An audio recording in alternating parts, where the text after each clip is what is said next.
Class को start करने से पहले मैं आपसे ये कहना चाहूँगा कि आपका क्या कहना है भारतीय संस्कृति के ऊपर? भारतीय संस्कृति एक बहुत ही गर्व और सनातन धर्म है। उसमें सहयोग करने के लिए हमारे पूज्य संत श्री आचार्य बापू बहुत ही प्रयत्न कर रहे हैं। वो बहुत ही संघर्ष कर रहे हैं हमारे भारतीय संस्कृति के लिए। तो ठीक है, बिना ज़्यादा लगे हुए ये पॉडकास्ट को स्टार्ट करते हैं। तो मेरा आपसे पहला क्वेश्चन आपकी स्क्रीन के ऊपर, स्क्रीन ये आपको बोल देता हूँ। भारतीय संस्कृति में दिन में 3 बार त्रिकाल संध्या क्यों की जाती है? जैसे कि आप जानते हैं हमारे शास्त्रों में लिखा है त्रिकाल संध्या बहुत ही महत्वपूर्ण है। संध्या वंदन करने का मुख्य कारण है वातावरण और ऊर्जा। संध्या वंदन करने से एकाग्रता बढ़ती है, हमारे मन को शांति मिलती है। ठीक है, और इसका हमारे शरीर की ऊर्जा से क्या लेना देना है? शरीर की ऊर्जा से ये लेना देना है कि जब हम संध्या वंदन करते हैं त्रिकाल संध्या, एक है सूर्यास्त, दोपहर और सूर्योदय, 3 टाइम करते हैं तो हमारी एकाग्रता बढ़ती है, पढ़ाई में हमारा मन लगता है। ठीक है, तो इसका आंसर आपने दे दिया है। इसके ऊपर मेरा एक और क्वेश्चन बनता है कि इसमें बात की जा रही है भारतीय संस्कृति की, और इसमें भारतीय नागरिक मतलब हर एक मुस्लिम सिख ईसाई सब कुछ। तो इसमें क्या इसका कोई प्रूफ है कि आप जो मुस्लिम है ये लोग भी त्रिकाल संध्या करते हैं या फिर कोई भी है नहीं? अपने आश्रम पाठ तो सुना ही होगा। हाँ जी, उसमें बापू जी बोले हिंदू मुस्लिम सिख ईसाई बापू चाहते हैं सबकी भलाई, इससे आप आंसर का। ठीक है, तो मैं आपसे नेक्स्ट क्वेश्चन पूछता हूँ। सूर्य को जल चढ़ाते समय पानी की धारा के बीच सूर्य को देखने का मुख्य वैज्ञानिक लाभ कुछ है या फिर कोई रीज़न है, कोई साइंटिफिक रीज़न है? उसका वैज्ञानिक आधार ये है कि जब हम सूर्य को जल चढ़ाते हैं धारा के बीच में से देखना वो कारण है, क्योंकि जब हम धारा के बीच में से देखते हैं सूर्य को दाएं बाएं से देखना नहीं चाहिए, क्योंकि सूर्य की रोशनी सीधा आंखों में रेटिना में लगती है। इसलिए जब हम धारा के बीच में से देखते हैं तो हमारी आंखों की रोशनी बढ़ती है। तो हम धारा के लेफ्ट राइट भी देख सकते हैं, लेकिन सूर्य की रोशनी सीधा आंखों में पड़ती है ना, रेटिना थोड़ी कमजोर हो जाती है, इसके लिए धारा के बीच में से देखनी चाहिए।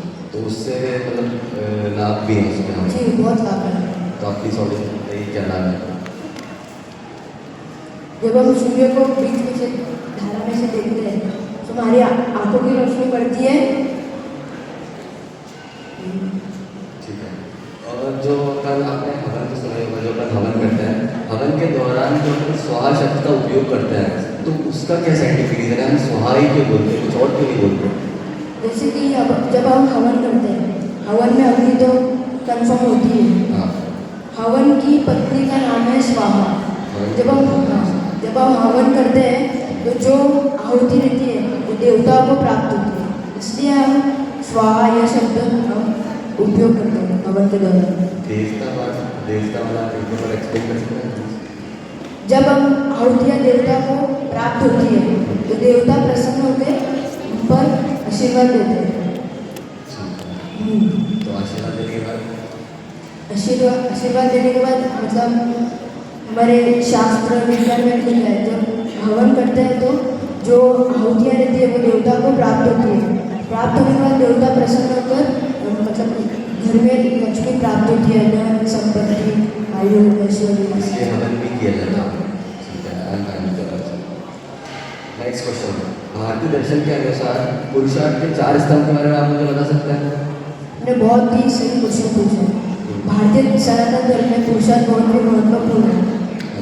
जो 4 स्तंभ यह है कि कर्म मोक्ष काम मुक्ति। तो इसका मुझे ब्रीफली एक्सप्लेनेशन दे सकते हैं? सनातन धर्म में कर्म का बहुत ही महत्वपूर्ण उच्चार है। जब हम कर्म करते हैं तो हम पुण्य भी करते हैं, पाप भी करते हैं। तो हमें ईश्वर प्राप्ति के लिए ये 4 स्तंभ बहुत ही पुरुषार्थ में महत्वपूर्ण है। आपका आंसर बहुत अच्छा है जी।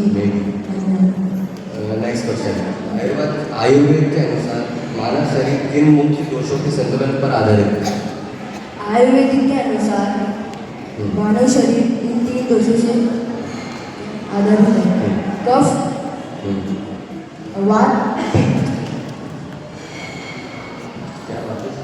कफ पित्त वात।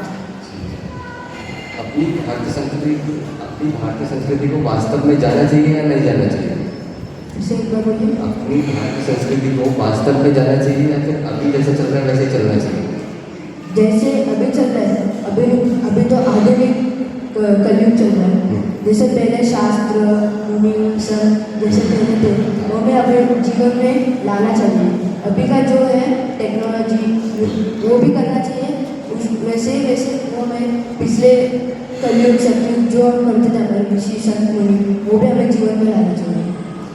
तो मेरा आपसे एक क्वेश्चन है कि अभी कलयुग चल रहा है, तो कलयुग में ऐसा क्या करे इंसान कि वो मतलब पहला जो वास्तविक अपनी भारतीय संस्कृति थी तो वो अपने इस जीवन में ला सके? पहला तो ये है कि हम अपने माता पिता का आदर करें और हम हर समय भगवान का नाम जपते रहें। ठीक है, आपसे मिलकर मुझे बहुत खुशी हुई और आप ये पॉडकास्ट में कभी नहीं मिल पाऊंगा क्योंकि जैसे आपके आंसर थे वो बहुत एक लोग को बहुत अच्छा एक नोटिफिकेशन देते हैं। Thank you.